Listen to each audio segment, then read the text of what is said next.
അസ്സലാമു അലൈക്കും വറഹ്മത്തുള്ളാഹി. ബിസ്മില്ലാ വൽഹംദുലില്ലാ. ഏറ്റവും സ്നേഹ ബഹുമാനം നിറഞ്ഞ മുഅ്മിനീങ്ങളെ, വിശുദ്ധമായ മുഹറം മാസമാകുമ്പോൾ പഴയകാല ഉസ്താദുമാരും മുൻകഴിഞ്ഞു പോയ മഹത്തുക്കളും എല്ലാവരും ഈ മുഹറം മാസത്തിൽ ഏറ്റവും കൂടുതൽ ചൊല്ലേണ്ട ദിക്റായി നമുക്ക് പരിചയപ്പെടുത്തി തരുന്നത് മഹാനായ യൂനുസ് നബി അലൈഹിസ്സലാത്തു വസ്സലാം പറഞ്ഞ ഒരു ദിക്റാണല്ലോ, ലാ ഇലാഹ ഇല്ലാ അന്ത സുബ്ഹാനക ഇന്നി കുന്തു മിനൽ ളാലിമീൻ എന്ന ദിക്ർ.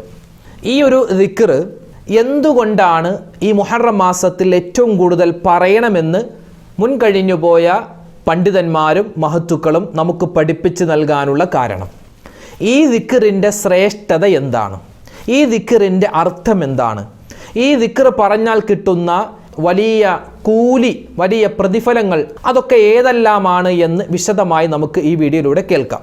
ആദ്യമായി പറയട്ടെ, ലാ ഇലാഹ ഇല്ലാ അന്ത സുബ്ഹാനക ഇന്നി കുന്തു മിനൽ ളാലിമീൻ എന്ന ഈ വാചകം ഇതൊരു ദിക്റായി നമുക്ക് പറയാം, ഇതൊരു തസ്ബീഹായി നമുക്ക് പറയാം, അതുപോലെ ഇതൊരു ദുആയായി നമുക്ക് പറയാം, അതുപോലെ പരിശുദ്ധമായ ഖുർആനിലെ ഒരു ആയത്തുമാണ്.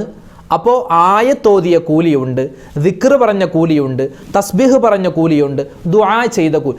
ഒരു പ്രാവശ്യം നമ്മളിത് പറഞ്ഞാൽ 4 പ്രതിഫലമാണ് ആദ്യം അള്ളാഹു നൽകുക. അപ്പോൾ ഒരായത്ത് ഒരു പ്രാവശ്യം ഓതുമ്പോൾ തന്നെ നമുക്ക് കിട്ടുന്നത് 4 പ്രതിഫലങ്ങളാണ്. എന്തുകൊണ്ടാണ് മഹാനായ യൂനുസ് നബി അലൈഹിസ്സലാത്തു വസ്സലാം ഈ ദിക്ർ പറയാനുള്ള കാരണം? ഇതിൻ്റെ സന്ദർഭം എന്താണ്? ഇറാഖ് എന്ന് പറയുന്ന രാജ്യത്തിലെ നീനവ എന്ന് പറയുന്ന ഒരു സ്ഥലത്താണ് മഹാനായ യൂനുസ് നബി അലൈഹിസ്സലാത്തു വസ്സലാമിനെ അള്ളാഹു തആല പ്രവാചകത്വം കൊടുത്ത് പ്രബോധനത്തിന് വേണ്ടി അയച്ചത്. അങ്ങനെ യൂനുസ് നബി അലൈഹി സ്വലാത്തു വസ്സലാം അവിടെ ചെന്നപ്പോൾ വലിയ താന്തോന്നികളായ, ധിക്കാരികളായ, പറഞ്ഞാൽ അനുസരിക്കാത്ത ഒരു കൂട്ടം ആളുകളായിരുന്നു ആ നീനവ എന്ന് പറയുന്ന സ്ഥലത്ത് ഉണ്ടായിരുന്നത്. യൂനുസ് നബി അലൈഹി സ്വലാത്തു വസ്സലാം പഠിച്ച പണി 18 നോക്കിയിട്ടും വളരെ തുച്ഛമായ, വിരലിൽ എണ്ണാവുന്ന ആളുകൾ മാത്രമാണ് പരിശുദ്ധമായ ദീനുൽ ഇസ്ലാമിലേക്ക് കടന്നു വന്നത്. ബാക്കി എല്ലാവരും യൂനുസ് നബി അലൈഹി സ്വലാത്തു വസ്സലാമിനെ പരിഹസിക്കാൻ തുടങ്ങി, കല്ലെറിയാൻ തുടങ്ങി. മഹാനവറുകൾക്ക് ഭയങ്കര വിഷമമായി, സങ്കടമായി. അദ്ദേഹം എന്തു ചെയ്തു? അവസാനം ദേഷ്യപ്പെട്ടുകൊണ്ട് ഞാൻ പോവുകയാണെന്ന് പറഞ്ഞൊരൊറ്റ പോക്കാൻ. അള്ളാഹുവിൻ്റെ തീരുമാനമില്ലായിരുന്നു. പോയി മറ്റൊരു നാട്ടിലേക്ക് പോകുന്നു. കപ്പലിലാണ് പോകുന്നത്. കപ്പലിൽ പോകുമ്പോൾ കപ്പലിങ്ങനെ ആടി ഉലയുന്നു. ആളുകൾ പറഞ്ഞു, ഒരാൾ നമുക്ക് ഈ കപ്പലിൽ നിന്നും പുറത്താക്കിയാൽ നമ്മുടെ കപ്പൽ നേരെയാകും. ആളുകൾ നറുക്കിട്ട സമയത്തൊക്കെ പേര് വരുന്നത് മഹാനായ യൂനുസ് നബി അലൈഹി സ്വലാത്തു വസ്സലാമിൻ്റെ പേരാണ്. അവസാനം ആളുകളെല്ലാവരും ചേർന്ന് യൂനുസ് നബി അലൈഹി സ്വലാത്തു വസ്സലാമിനെ കടലിലേക്ക് വലിച്ചെറിഞ്ഞു. കടലിൽ വലിച്ചെറിഞ്ഞ സമയത്ത് അള്ളാഹു തആല ഒരു മത്സ്യത്തെ ഏൽപ്പിച്ചിട്ടുണ്ട്. ആ മത്സ്യം വന്ന് മഹാനവറുകളെ വിഴുങ്ങി എന്നാണ്. ആ മത്സ്യം മഹാനവറുകളെ വിഴുങ്ങുന്നത് ദുൽഹിജ്ജ മാസം 1-ാം തീയതിയാണെന്നാണ്. 40 ദിവസം മഹാനായ യൂനുസ് നബി അലൈഹി സ്വലാത്തു വസ്സലാം ആ മത്സ്യത്തിൻ്റെ വയറ്റിൽ കിടന്നു എന്ന് തഫ്സീറിൽ നമുക്ക് കാണുവാൻ സാധിക്കും. ഈ 40 ദിവസവും മഹാനായ യൂനുസ് നബി അലൈഹി സ്വലാത്തു വസ്സലാം നെഞ്ചുപൊട്ടി പറഞ്ഞ, ചങ്ക് പിടഞ്ഞ് പറഞ്ഞ ഒരു ദുആയാണ്, ഒരു ദിക്റാണ്, ഒരു തസ്ബീഹാണ്. ലാ ഇലാഹ ഇല്ലാ അന്ത സുബ്ഹാനക ഇന്നി കുന്തു മിനൽ ളാലിമീൻ. മഹാനായ യൂനുസ് നബി അലൈഹി സ്വലാത്തു വസ്സലാം മത്സ്യത്തിൻ്റെ വയറ്റിൽ നിന്നും രക്ഷപ്പെടുന്നത് മുഹറം മാസം 10-ാമത്തെ ദിവസമാണ്. ഈ 40 ദിവസവും ഈ മഹാനായ യൂനുസ് നബി അലൈഹി സ്വലാത്തു വസ്സലാം ഈ ഒരു ദിക്ർ പറഞ്ഞുകൊണ്ടിരുന്നു. ലാ ഇലാഹ ഇല്ലാ അന്ത സുബ്ഹാനക ഇന്നി കുന്തു മിനൽ ളാലിമീൻ എന്ന ഈ ദിക്ർ ഇങ്ങനെ അധികരിപ്പിച്ചു. ഇങ്ങനെ ഉറക്കെ പറയാൻ തുടങ്ങി. അങ്ങനെ ഈ ദിക്റിന്റെ ഹക്ക് കൊണ്ട്, ബറക്കത്ത് കൊണ്ടാണ് മഹാനായ യൂനുസ് നബി അലൈഹി സ്വലാത്തു വസ്സലാമിനെ അല്ലാഹു തആല ആ മത്സ്യത്തിന്റെ വയറ്റിൽ നിന്നും രക്ഷപ്പെടുത്തിയതെന്ന് തഫ്സീറുർ റാസിയിലും മറ്റ് തഫ്സീറുകളിലും ഈ ചരിത്രം വിശാലമായി നമുക്ക് കാണുവാൻ സാധിക്കും. ഇനി ഈ ഒരു ദുആഇൻ്റെ, ഈ ഒരു ഖുർആൻ ആയത്തിൻ്റെ ശ്രേഷ്ഠതകൾ ഒരുപാട് പറഞ്ഞു തരുന്നുണ്ട്. ഇത് യൂനുസ് നബി പറഞ്ഞു, മത്സ്യത്തിൻ്റെ വയറ്റിൽ നിന്ന് രക്ഷപ്പെട്ടു, ഞങ്ങൾ പറഞ്ഞാൽ ഇപ്പോൾ ഞങ്ങൾക്ക് എന്ത് കിട്ടും എന്ന് ചിന്തിക്കുന്നവർക്ക് നബി സല്ലല്ലാഹു അലൈഹി വസല്ലം തങ്ങൾ ആ സമയത്ത് പറഞ്ഞ മറുപടി നമുക്കൊക്കെ ഉപകാരപ്പെടുന്നതാണ്. ഒരു സ്വഹാബി വന്നുകൊണ്ട് ചോദിക്കുകയാണ്, യാ റസൂലല്ലാഹ്, താങ്കൾ ഞങ്ങൾക്ക് പഠിപ്പിച്ച് നൽകിയ ഒരു ദിക്റുണ്ടല്ലോ, അത് യൂനുസ് നബിക്ക് മാത്രമുള്ള ദിക്റാണോ, അതോ ഞങ്ങൾ പറഞ്ഞാൽ ഞങ്ങളുടെ പ്രയാസവും മാറുമോ? നബി തങ്ങൾ പറഞ്ഞത്, ലോക അവസാനം വരെ ഏതെല്ലാം മുസ്ലിം വരുന്നോ അവൻ്റെ എന്തൊക്കെ പ്രശ്നങ്ങളുണ്ടോ, എന്തൊക്കെ പ്രതിസന്ധികളുണ്ടോ, എല്ലാത്തിൽ നിന്നുള്ള സംരക്ഷണ കവചമാണ് ഈ ഒരു ദിക്ർ, ഈ ഒരു തസ്ബീഹ്, ഈ ഒരു ദുആ, ഈ ഒരു ഖുർആൻ ആയത്ത്. ഈ ഒരു ദിക്ർ നമ്മൾ ആത്മാർത്ഥമായി പറഞ്ഞാൽ യൂനുസ് നബി അലൈഹിസ്സലാത്തു വസ്സലാമിനെ അല്ലാഹു തആല മത്സ്യത്തിൻ്റെ വയറ്റിൽ നിന്നും രക്ഷപ്പെടുത്തിയതുപോലെ വളരെ അത്ഭുതകരമായ, നമ്മളൊക്കെ ഒരിക്കലും മാറൂല്ല, ഒരിക്കലും ഇതൊന്നും തീരൂല്ല എന്ന് നമ്മൾ കരുതിയ മല പോലെ ഉയർന്നു നിൽക്കുന്ന, പാറ പോലെ ഉറച്ചു നിൽക്കുന്ന ഏത് പ്രതിസന്ധിയും പടച്ചവൻ മാറ്റിത്തരുന്ന അത്ഭുതം നിറഞ്ഞ ഒരു ദിക്റാണ്, ഒരു തസ്ബീഹാണ്, ഒരു ദുആയാണ്, ഒരു ഖുർആൻ ആയത്താണ് ഈ പറയുന്ന ലാ ഇലാഹ ഇല്ലാ അന്ത സുബ്ഹാനക ഇന്നി കുന്തു മിനൽ ളാലിമീൻ എന്നത്. ഇതൊരു ഖുർആൻ ആയത്താണെങ്കിൽ പോലും എൻ്റെ ഉമ്മമാർക്കും സഹോദരിമാർക്കും നിസ്കാരമില്ലാത്ത സമയത്ത്, മെൻസസ് ഉള്ള സമയത്ത് ഇതൊരു ദിക്റാണെന്ന് മനസ്സിൽ കരുതിയിട്ട് നിങ്ങൾക്കിത് പാരായണം ചെയ്യാവുന്നതാണ്. അത് പ്രത്യേകം ശ്രദ്ധിക്കുക. പിന്നെ ഏറ്റവും കൂടുതൽ പറയേണ്ടത് മുഹറം 1 to 10 വരെയുള്ള ദിവസങ്ങളിലാണ്. കാരണം 10ാമത്തെ ദിവസമാണ് യൂനുസ് നബി അലൈഹി സ്വലാത്തു വസ്സലാമിനെ അല്ലാഹു തആല മത്സ്യത്തിൻ്റെ വയറ്റിൽ നിന്നും രക്ഷപ്പെടുത്തിയത്. അതുകൊണ്ട് മുഹറം മാസത്തിൻ്റെ 1 മുതൽ 10 വരെയുള്ള ദിവസങ്ങളിൽ അധികരിപ്പിച്ച് പറഞ്ഞാൽ ഊരാ കുടുക്കുകളിൽ നിന്നും അള്ളാഹു രക്ഷ നൽകും. ഊരാ കുടുക്കുകൾ, ഇനി ഒരു രക്ഷയില്ല, ഞാൻ പെട്ടുപോയി എന്ന ആ സന്ദർഭത്തിൽ നിന്നും അള്ളാഹു തആല രക്ഷ നൽകും. കള്ളക്കേസുകളിൽ പെട്ടുപോകുന്നവർ അങ്ങനെ കള്ളക്കേസുകളിൽ പെട്ടുപോവാതിരിക്കാൻ, അതുപോലെ തന്നെ ജയിലിൽ നിന്നും മോചനം കിട്ടാൻ ഒക്കെ നമുക്ക് പറയാൻ പറ്റിയ ഒരു അത്ഭുതം നിറഞ്ഞ ദിക്റാണ്. നമ്മുടെ പ്രയാസങ്ങൾ, പ്രശ്നങ്ങൾ, ദുരിതങ്ങൾ, സങ്കടങ്ങൾ, എല്ലാ തരത്തിലുള്ള ഇടങ്ങേറുകളും മാറാൻ, കുടുക്കുകളിൽ നിന്നും മാറാൻ ഈ ഒരു ദിക്ർ പര്യാപ്തമാണ്. ഇനിയോ രോഗിയായ ആളുകൾ ഈ ഒരു ദിക്ർ ഒരു ദിവസം 40 പ്രാവശ്യം പറഞ്ഞു കഴിഞ്ഞാൽ അവൻ്റെ രോഗം അല്ലാഹു ശിഫയാക്കും. അവൻ്റെ രോഗം ശിഫയാകുന്നതോടൊപ്പം അവൻ്റെ പാപങ്ങൾ അല്ലാഹു പുറത്തു നൽകും. ഇനിയോ മറദുൽ മൗത്താണ്, അതായത് മരണം അല്ലാഹു വിധിച്ചിട്ടുണ്ട് ഈ രോഗത്തോടു കൂടി. അങ്ങനെയാണെങ്കിൽ ആ രോഗത്തിലെങ്ങാനും അവൻ മരണപ്പെട്ടു പോയാൽ ഈ ദിക്ർ പറഞ്ഞവനാണെങ്കിൽ ശുഹദാക്കളുടെ പട്ടികയിൽ അല്ലാഹു പെടുത്തുന്നതാണ്. ഇനി എൻ്റെ ഉമ്മമാരെ നിങ്ങൾ പ്രത്യേകം ശ്രദ്ധിക്കണം. ഒരുപാട് ഉമ്മമാർ കമൻറ്റുകൾ രേഖപ്പെടുത്തുന്ന ഒരു കാര്യമാണ് ഭർത്താവിൻ്റെ ദുസ്വഭാവം. ഉസ്താദേ, എപ്പോഴും പ്രയാസമാണ്, സങ്കടമാണ്, ഭർത്താവിനെ കൊണ്ട് ഭർത്താവ് ഒന്ന് മരിച്ചിരുന്നെങ്കിൽ എന്ന് പോലും ആഗ്രഹിക്കുന്ന എത്രയോ ഉമ്മമാരുണ്ട്, സഹോദരിമാർ. കാരണം അവരുടെ മോശപ്പെട്ട സ്വഭാവം കാരണത്താൽ ഈ ഭർത്താക്കന്മാരുടെ സ്നേഹമില്ലായ്മയും ഭർത്താക്കന്മാരുടെ ദുസ്വഭാവവും ഒക്കെ മാറാൻ എല്ലാ ഭാര്യമാരും എന്ത് ചെയ്യുക? എല്ലാ ദിവസവും ഫർദ് നിസ്കാരങ്ങൾക്ക് ശേഷം 11 പ്രാവശ്യം വലത്തെ കൈ നെഞ്ചിൽ വെച്ച് ലാ ഇലാഹ ഇല്ലാ അന്ത സുബ്ഹാനക ഇന്നി കുന്തു മിനൽ ളാലിമീൻ എന്ന ദിക്ർ പറയാൻ മറന്നു പോകരുത്. ഭർത്താവിൻ്റെ മക്കളുടെ ദുസ്വഭാവം മാറാൻ, ഭാര്യയുടെ ദുസ്വഭാവം മാറാൻ ഭർത്താക്കന്മാരും ഈ ഒരു ദിക്ർ പതിവാക്കുക. എല്ലാ നമസ്കാരത്തിന് ശേഷവും 11 വട്ടം. ഇനിയോ കടങ്ങളുള്ള ആളുകളുണ്ട്, ലക്ഷങ്ങൾ രൂപ കടമുള്ള ആളുകളുണ്ട്, അല്ലെങ്കിൽ കടം കൊടുത്തത് കിട്ടാതെ വിഷമിക്കുന്നവരുണ്ട്. അവർക്കും ഈ ദിക്ർ പതിവാക്കിയാൽ വലിയ ഗുണമുണ്ട്.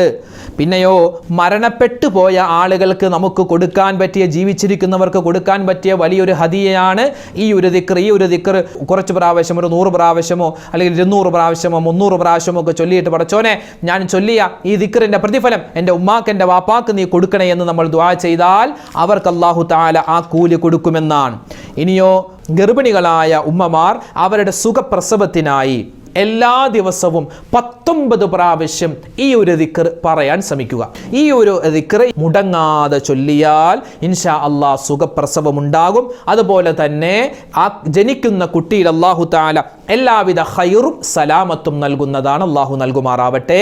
പിന്നെയോ കുട്ടികൾക്ക് കണ്ണേറ് തട്ടാതിരിക്കാൻ ലാ ഇലാഹ ഇല്ലാ അന്ത സുബ്ഹാനക ഇന്നി കുന്തു മിനൽ ളാലിമീൻ എന്ന ഈ ദിക്ർ ആത്മാർത്ഥമായി പറഞ്ഞിട്ട് നമ്മൾ കുട്ടികളെ പുറത്തു കൊണ്ടുപോവുക, അതുപോലെ കല്യാണത്തിന് കൊണ്ടുപോവുക, യാത്രകളിൽ കൊണ്ടുപോകും. കാരണം ആരുടെ മനസ്സാണ് എന്താണ് പറയുക എന്ന് നമുക്ക് തിരിയില്ലല്ലോ.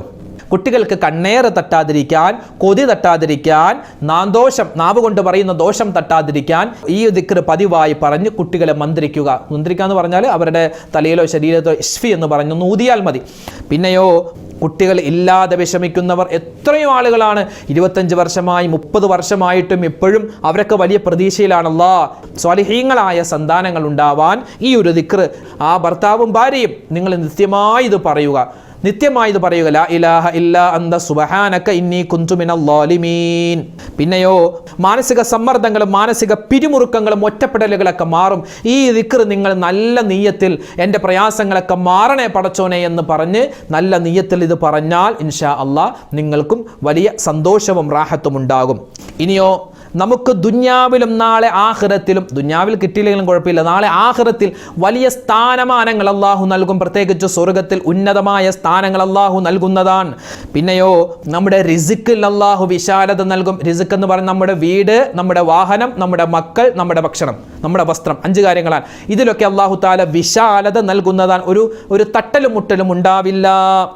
ഇനിയോ നമുക്ക് അല്ലാഹു തആല നൽകിയിട്ടുള്ള അനുഗ്രഹങ്ങൾ അത് തട്ടിപ്പോവാതെ നിലനിന്ന് കിട്ടുമെന്നാണ്. നമുക്ക് മക്കൾ അനുഗ്രഹമാണ്, നമ്മുടെ കച്ചവടം അനുഗ്രഹമാണ്, നമ്മുടെ വീട് അനുഗ്രഹമാണ്. ഇതൊക്കെ നിലനിന്ന് കിട്ടും, നഷ്ടപ്പെട്ടു പോവില്ല ഈ ദിക്ർ പതിവാക്കുന്നവർ.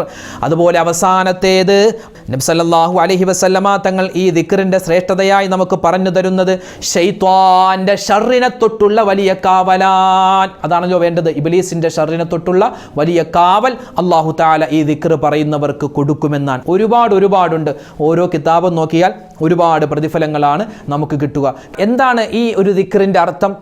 ലാ ഇലാഹ ഇല്ലാ അന്ത, ആരാധനക്കർഹനല്ലാഹുവേ നീയല്ലാതെ മറ്റാരുമില്ല. സുബ്ഹാനക, നിന്റെ പരിശുദ്ധിയെ ഞാൻ വാഴ്ത്തുകയാണ്. ഇന്നി കുന്തു മിനൽ-ളാലിമീൻ, അല്ലാഹുവേ ഞാൻ അക്രമകാരികളിൽ പെട്ടു, ഞാൻ ഒരു വലിയ കൊടുംപാപങ്ങളൊക്കെ ചെയ്ത ആളാണ്. നീയാണ് ഏറ്റവും ഉന്നതൻ, നീ ഏറ്റവും പരിശുദ്ധനായ ആളാണ്. അതാണ് ഇതിൻ്റെ അർത്ഥം. ഈ ഒരു ദിക്ർ ഇൻഷാ അല്ലാഹ് നമുക്കെല്ലാവർക്കും ഒരു 200 പ്രാവശ്യം ഒന്നിച്ച് പറഞ്ഞ് നമുക്ക് അവസാനം ദുആരക്കാം. മല പോലെ പൊങ്ങി നിൽക്കുന്ന, പാറ പോലെ ഉറച്ചു നിൽക്കുന്ന എന്ത് വലിയ പ്രതിസന്ധിയും മാറാൻ പറ്റിയ ഒരു ദിക്റാണ് ഈ പറയാൻ പോകുന്നത് ഇൻഷാ അല്ലാഹ്. എല്ലാവരും ആത്മാർത്ഥമായി ഈ ദിക്ർ പറയാൻ ശ്രമിക്കുക. അല്ലാഹു തആല തൗഫീഖ് നൽകട്ടെ. ലാ ഇലാഹ ഇല്ലാ അന്ത സുബ്ഹാനക ഇന്നി കുന്തു മിനൽ-ളാലിമീൻ. ലാ ഇലാഹ ഇല്ലാ അന്ത സുബ്ഹാനക ഇന്നി കുന്തു മിനൽ-ളാലിമീൻ. ലാ ഇലാഹ ഇല്ലാ അന്ത സുബ്ഹാനക ഇന്നി കുന്തു മിനൽ-ളാലിമീൻ. ലാ ഇലാഹ ഇല്ലാ അന്ത സുബ്ഹാനക ഇന്നി കുന്തു മിനൽ-ളാലിമീൻ. ലാ ഇലാഹ ഇല്ലാ അന്ത സുബ്ഹാനക ഇന്നി കുന്തു മിനൽ-ളാലിമീൻ. ലാ ഇലാഹ ഇല്ലാ അന്ത സുബ്ഹാനക ഇന്നി കുന്തു മിനൽ-ളാലിമീൻ. ലാ ഇലാഹ ഇല്ലാ അന്ത സുബ്ഹാനക ഇന്നി കുന്തു മിനൽ-ളാലിമീൻ. ലാ ഇലാഹ ഇല്ലാ അന്ത സുബ്ഹാനക ഇന്നി കുന്തു മിനൽ-ളാലിമീൻ. ലാ ഇലാഹ ഇല്ലാ അന്ത സുബ്ഹാനക ഇന്നി കുന്തു മിനൽ-ളാലിമീൻ. ലാ ഇലാഹ ഇല്ലാ അന്ത സുബ്ഹാനക ഇന്നി കുന്തു മിനൽ-ളാലിമീൻ. ലാ ഇലാഹ ഇല്ലാ അന്ത സുബ്ഹാനക ഇന്നി കുന്തു മിനൽ-ളാലിമീൻ. ലാ ഇലാഹ ഇല്ലാ അന്ത സുബ്ഹാനക ഇന്നി കുന്തു മിനൽ-ളാലിമീൻ. ലാ ഇലാഹ ഇല്ലാ അന്ത സുബ്ഹാനക ഇന്നി കുന്തു മിനൽ-ളാലിമീൻ. ലാ ഇലാഹ ഇല്ലാ അന്ത സുബ്ഹാനക ഇന്നി കുന്തു മിനൽ-ളാലിമീൻ. ലാ ഇലാഹ ഇല്ലാ അന്ത സുബ്ഹാനക ഇന്നി കുന്തു മിനൽ-ളാലിമീൻ. ലാ ഇലാഹ ഇല്ലാ അന്ത സുബ്ഹാനക ഇന്നി കുന്തു മിനൽ-ളാലിമീൻ.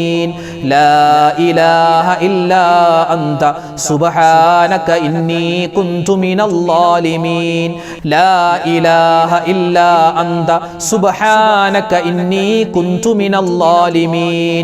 ലാ ഇലാഹ ഇല്ലാ അന്ത സുബ്ഹാനക ഇന്നി കുന്തു മിനൽ-ളാലിമീൻ. ലാ ഇലാഹ ഇല്ലാ അന്ത സുബ്ഹാനക ഇന്നി കുന്തു മിനൽ-ളാലിമീൻ. ലാ ഇലാഹ ഇല്ലാ അന്ത സുബ്ഹാനക ഇന്നി കുന്തു മിനൽ-ളാലിമീൻ. ലാ ഇലാഹ ഇല്ലാ അന്ത സുബ്ഹാനക ഇന്നി കുന്തു മിനൽ-ളാലിമീൻ. ലാ ഇലാഹ ഇല്ലാ അന്ത സുബ്ഹാനക ഇന്നി കുന്തു മിനൽ-ളാലിമീൻ. ലാ ഇലാഹ ഇല്ലാ അന്ത സുബ്ഹാനക ഇന്നി കുന്തു മിനൽ-ളാലിമീൻ. ലാ ഇലാഹ ഇല്ലാ അന്ത സുബ്ഹാനക ഇന്നി കുന്തു മിനൽ-ളാലിമീൻ. ലാ ഇലാഹ ഇല്ലാ അന്ത സുബ്ഹാനക ഇന്നി കുന്തു മിനൽ-ളാലിമീൻ. ലാ ഇലാഹ إله إلا أنت سبحانك إني كنت من الظالمين لا إله إلا أنت سبحانك إني كنت من الظالمين لا إله إلا أنت سبحانك إني كنت من الظالمين لا إله إلا أنت سبحانك إني كنت من الظالمين لا إله إلا أنت سبحانك إني كنت من الظالمين لا إله إلا أنت سبحانك إني كنت من الظالمين لا إله إلا أنت سبحانك إني كنت من الظالمين لا إله إلا أنت سبحانك إني كنت من الظالمين لا إله إلا أنت سبحانك إني كنت من الظالمين لا إله إلا أنت سبحانك إني كنت من الظالمين لا إله إلا أنت سبحانك إني كنت من الظالمين لا إله إلا أنت سبحانك إني كنت من الظالمين لا إله إلا أنت سبحانك إني كنت من الظالمين لا إله إلا أنت سبحانك إني كنت من الظالمين لا إله إلا أنت سبحانك إني كنت من الظالمين لا إله إلا أنت سبحانك إني كنت من الظالمين لا إله إلا أنت سبحانك إني كنت من الظالمين لا إله إلا أنت سبحانك إني كنت من الظالمين لا إله إلا أنت سبحانك إني كنت من الظالمين لا إله إلا أنت سبحانك إني كنت من الظالمين لا إله إلا أنت سبحانك إني كنت من الظالمين لا إله إلا أنت سبحانك إني كنت من الظالمين لا إله إلا أنت سبحانك إني كنت من الظالمين لا إله إلا أنت سبحانك إني كنت من الظالمين لا إله إلا أنت سبحانك إني كنت من الظالمين لا إله إلا أنت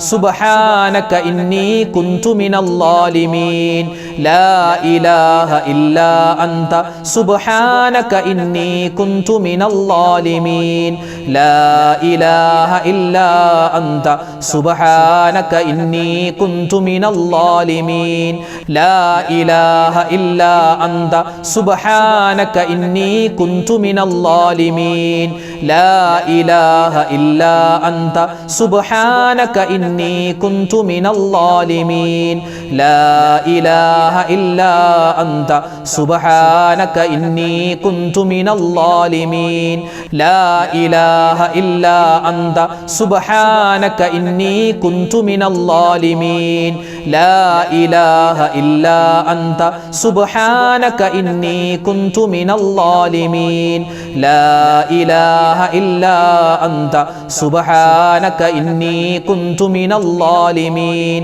لا إله إلا أنت سبحانك إني كنت من الظالمين لا إله إلا أنت سبحانك إني كنت من الظالمين لا إله إلا أنت سبحانك إني كنت من الظالمين لا إله إلا أنت سبحانك إني كنت من الظالمين لا إله إلا أنت سبحانك إني كنت من الظالمين لا إله إلا أنت سبحانك إني كنت من الظالمين لا إله إلا أنت سبحانك إني كنت من الظالمين لا إله إلا أنت سبحانك إني كنت من الظالمين لا إله إلا أنت سبحانك إني كنت من الظالمين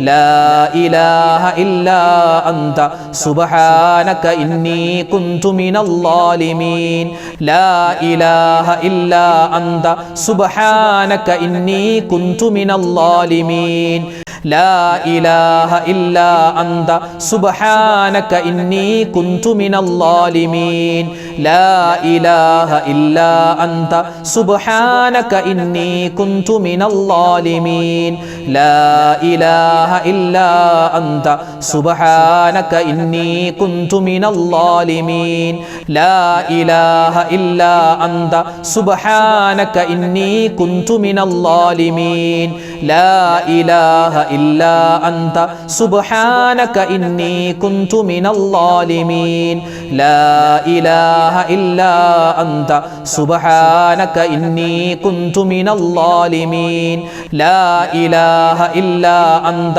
سبحانك إني كنت من الظالمين لا إله إلا أنت سبحانك إني كنت من الظالمين لا إله إلا أنت سبحانك إني كنت من الظالمين لا إله إلا أنت سبحانك إني كنت من الظالمين لا إله إلا أنت سبحانك إني كنت من الظالمين لا إله إلا أنت سبحانك إني كنت من الظالمين لا إله إلا أنت سبحانك إني كنت من الظالمين لا إله إلا أنت سبحانك إني كنت من الظالمين لا إله إلا أنت سبحانك إني كنت من الظالمين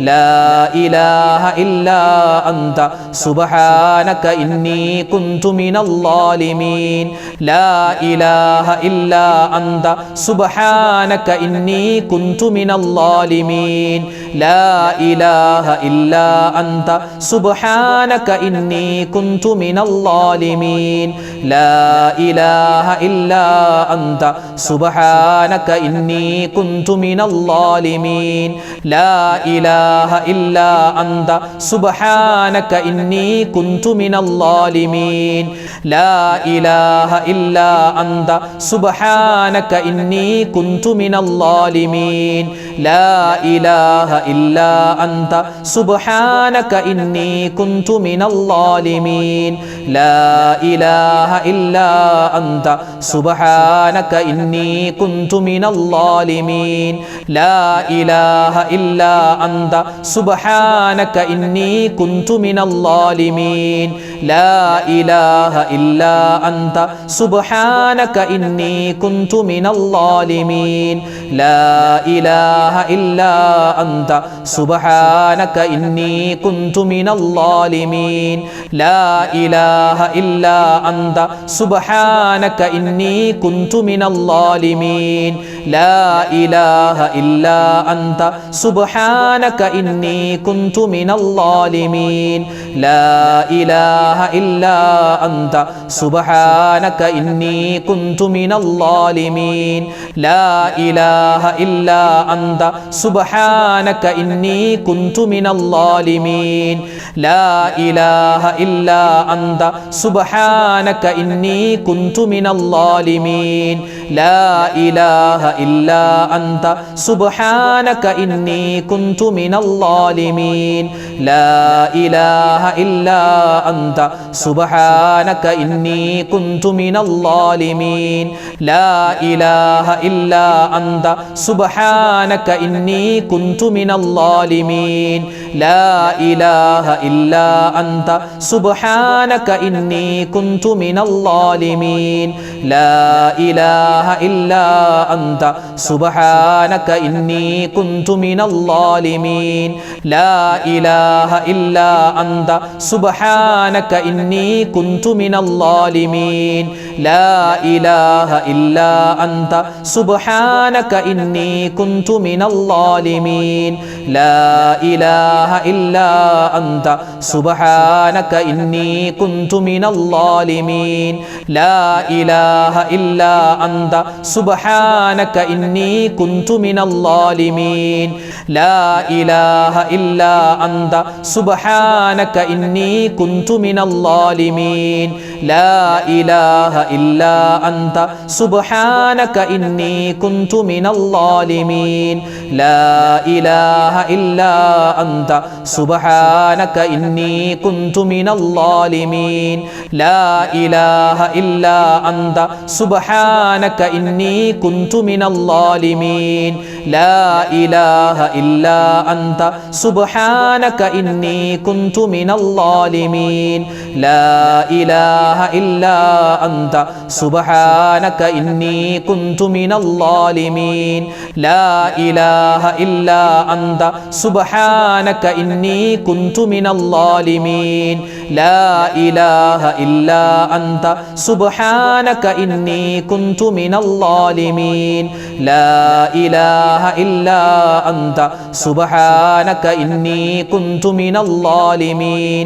لا إله إلا أنت سبحانك إني كنت من الظالمين لا إله إلا أنت سبحانك إني كنت من الظالمين لا إله إلا أنت سبحانك إني كنت من الظالمين لا إله إلا أنت سبحانك إني كنت من الظالمين لا إله إلا أنت سبحانك إني كنت من الظالمين لا إله إلا أنت سبحانك إني كنت من الظالمين لا إله إلا أنت سبحانك إني كنت من الظالمين لا إله إلا أنت سبحانك إني كنت من الظالمين لا إله إلا أنت سبحانك إني كنت من الظالمين لا إله إلا أنت سبحانك إني كنت من الظالمين لا إله إلا أنت سبحانك إني كنت من الظالمين لا إله إلا أنت سبحانك إني كنت من الظالمين لا إله إلا أنت سبحانك إني كنت من الظالمين لا إله إلا أنت سبحانك إني كنت من الظالمين لا إله إلا أنت سبحانك إني كنت من الظالمين لا إله إلا أنت سبحانك إني كنت من الظالمين لا إله إلا أنت سبحانك إني كنت من الظالمين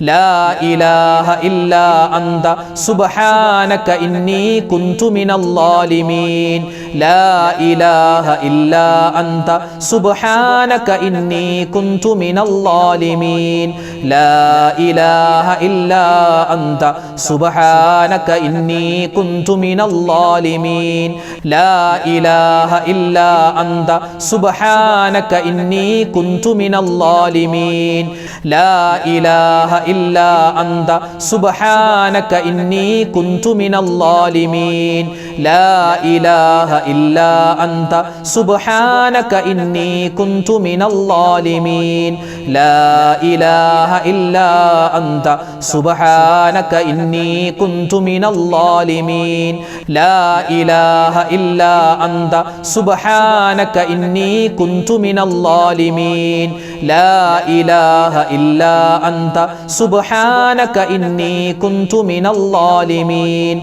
لا إله إلا أنت سبحانك إني كنت من الظالمين لا إله إلا أنت سبحانك إني كنت من الظالمين لا إله إلا أنت سبحانك إني كنت من الظالمين لا إله إلا أنت سبحانك إني كنت من الظالمين لا إله إلا أنت سبحانك إني كنت من الظالمين لا إله إلا أنت سبحانك إني كنت من الظالمين لا إله إلا أنت سبحانك إني كنت من الظالمين لا إله إلا أنت سبحانك إني كنت من الظالمين لا إله إلا أنت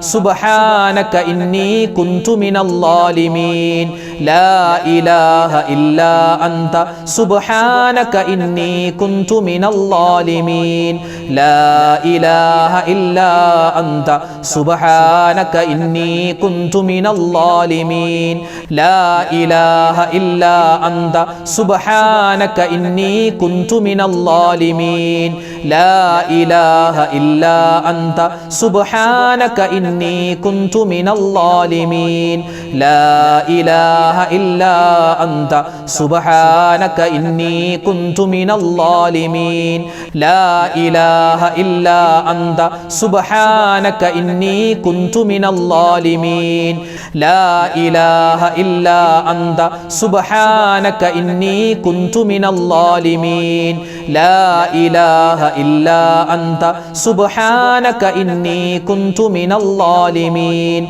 لا إله إلا أنت سبحانك إني كنت من الظالمين لا إله إلا أنت سبحانك إني كنت من الظالمين لا إله إلا أنت سبحانك إني كنت من الظالمين لا إله إلا أنت سبحانك إني كنت من الظالمين لا إله إلا أنت سبحانك إني كنت من الظالمين لا إله إلا أنت سبحانك إني كنت من الظالمين لا إله إلا أنت سبحانك إني كنت من الظالمين لا إله إلا أنت سبحانك إني كنت من الظالمين لا إله إلا أنت سبحانك إني كنت من الظالمين لا إله إلا أنت سبحانك إني كنت من الظالمين لا إله إلا أنت سبحانك إني كنت من الظالمين لا إله إلا أنت سبحانك إني كنت من الظالمين لا إله إلا أنت سبحانك إني كنت من الظالمين لا إله إلا أنت سبحانك إني كنت من الظالمين لا إله إلا أنت سبحانك إني كنت من الظالمين لا إله إلا أنت سبحانك إني كنت من الظالمين لا إله إلا أنت سبحانك إني كنت من الظالمين لا إله إلا أنت سبحانك إني كنت من الظالمين لا إله إلا أنت سبحانك إني كنت من الظالمين لا إله إلا أنت سبحانك إني كنت من الظالمين لا إله إلا أنت سبحانك إني كنت من الظالمين لا إله إلا أنت سبحانك إني كنت من الظالمين لا إله إلا أنت سبحانك إني كنت من الظالمين لا إله إلا أنت سبحانك إني كنت من الظالمين لا إله إلا أنت سبحانك إني كنت من الظالمين لا إله إلا أنت سبحانك إني كنت من الظالمين لا إله إلا أنت سبحانك إني كنت من الظالمين لا إله إلا أنت سبحانك إني كنت من الظالمين لا إله إلا أنت سبحانك إني كنت من الظالمين لا إله إلا أنت سبحانك إني كنت من الظالمين لا إله إلا أنت سبحانك إني كنت من الظالمين لا إله إلا أنت سبحانك إني كنت من الظالمين لا إله إلا أنت سبحانك إني كنت من الظالمين لا إله إلا أنت سبحانك إني كنت من الظالمين لا إله إلا أنت سبحانك إني كنت من الظالمين لا إله إلا أنت سبحانك إني كنت من الظالمين لا إله إلا أنت سبحانك إني كنت من الظالمين لا إله إلا أنت سبحانك إني كنت من الظالمين അല്ലാഹു തആല നമ്മുടെ ഈ ഒരു ദിക്റിന്റെ മജ്ലിസിനെ ഖബൂൽ ചെയ്ത് അനുഗ്രഹിക്കുമാറാവട്ടെ. ആരെല്ലാം എന്തെല്ലാം ദുആ വസിയത്തുകൾ പറഞ്ഞിട്ടുണ്ടോ കമന്റുകളിലൂടെ ഒരുപാട് ദുആ വസിയത്ത് പറഞ്ഞവരുണ്ട്. അല്ലാഹു തആല അവരെല്ലാവരുടെയും ദുആയിനെ പരിപൂർണമായി സ്വീകരിക്കുമാറാവട്ടെ. ആമീൻ. അൽഹംദുലില്ലാഹി റബ്ബിൽ ആലമീൻ. അല്ലാഹുമ്മ സ്വല്ലി അലാ സയ്യിദിനാ മുഹമ്മദിൻ വഅലാ ആലി സയ്യിദിനാ മുഹമ്മദ്. അർഹമുർ റഹീമീനായ അല്ലാഹ് ഞങ്ങളുടെ ദുആയിനെ നീ സ്വീകരിക്കണേ റഹ്മാനെ. അല്ലാഹുവേ ഒരുപാട് പാപങ്ങൾ ചെയ്തവരാണ്. എല്ലാ പാപങ്ങളും നീ വിട്ടുപുറത്ത് മാപ്പാക്കണേ അല്ലാ. അല്ലാഹുവേ മരണപ്പെട്ടുപോയവർക്ക് നീ മഗ്ഫിറത്ത് നൽകണേ അല്ലാ. ജീവിച്ചിരിക്കുന്ന ഞങ്ങൾക്കെല്ലാവർക്കും ആഫിയത്തുള്ള ദീർഘായുസ് നൽകണേ അല്ലാ. അല്ലാഹു ഞങ്ങളുടെ മക്കളെ എല്ലാവരെയും നീ സ്വാലിഹീങ്ങളാക്കണേ അല്ലാ. ഭാര്യ സന്താനങ്ങളെ എല്ലാവരെയും ഭർത്താക്കന്മാരെ എല്ലാവരെയും നീ ഖൈറിൻ്റെ അഹ്ലുകാരിൽ ഉൾപ്പെടുത്തണേ റഹ്മാനെ. അപകട മരണങ്ങളെ തൊട്ട് പെട്ടെന്നുള്ള മരണങ്ങളെ തൊട്ട് നീ കാക്കണേ അല്ലാ. മാരകവുമല്ലാത്തതുമായ മുഴുവൻ രോഗങ്ങളെ തൊട്ടും അസുഖങ്ങളെ തൊട്ടും നീ കാക്കണേ റഹ്മാനെ. എല്ലാവർക്കും നീ ഷിഫാ നൽകണേ അല്ലാ. ഹോസ്പിറ്റലിൽ കഴിയുന്നവരുണ്ട്, വീടുകളിൽ കഴിയുന്നവരുണ്ട്, എല്ലാവർക്കും കാമിലായ ഷിഫാ നീ നൽകണേ അല്ലാ. കടങ്ങൾ മാറ്റണേ അല്ലാ. വീടില്ലാത്തവർക്ക് വീട് കൊടുക്കണേ റഹ്മാനെ. മക്കളില്ലാത്തവർക്ക് ഖൈറായ മക്കളെ കൊടുക്കണേ അല്ലാ. വിവാഹപ്രായമെത്തിയവർക്ക് ഇണകളെ നീ കൊടുക്കണേ റഹ്മാനെ. അല്ലാഹുവെ പടച്ചവനെ എന്തെല്ലാം നന്മകളുണ്ടോ അത് മുഴുവനും ഞങ്ങൾക്ക് നീ നൽകണേ അല്ലാ. മരിക്കുന്നതിന് മുമ്പ് ഒരുപാട് വട്ടം ഹജ്ജും ഉംറയും സിയാറത്തും ചെയ്യാനുള്ള തൗഫീക്ക് നൽകണേ റഹ്മാനെ. പരിശുദ്ധമായ ഖുർആൻ അനുകൂലമായി സാക്ഷി പറയുന്നവരുടെ കൂട്ടത്തിൽ ഉൾപ്പെടുത്തണേ അല്ലാ.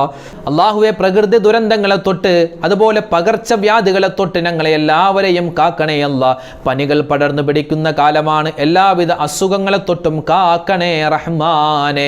ലോക മുസ്ലിമീങ്ങൾക്ക് നീ ഇസ്സത്ത് നൽകണേ അല്ലാ. സലാമത്ത് നൽകണേ അല്ലാ. അല്ലാഹുവെ പടച്ചവനെ ഞങ്ങളുടെ ഭരണാധികാരിയുടെ ഉപദ്രവങ്ങളെ തൊട്ട് ഞങ്ങളെ നീ കാക്കണേ റഹ്മാനെ. ചെയ്തു പോയ പാപങ്ങൾ പൊറുക്കണേ അല്ലാ. ചെയ്ത നന്മകൾ സ്വീകരിക്കണേ അല്ലാ. റബ്ബനാ തഖബ്ബൽ മിന്നാ ഇന്നക അന്തസ് സമീഉൽ അലീം വതുബ് അലൈനാ ഇന്നക അന്തത് തവ്വാബുർ റഹീം. ആമീൻ ബിറഹ്മതിക യാ അർഹമർ റഹീമീൻ വൽഹംദുലില്ലാഹി റബ്ബിൽ ആലമീൻ.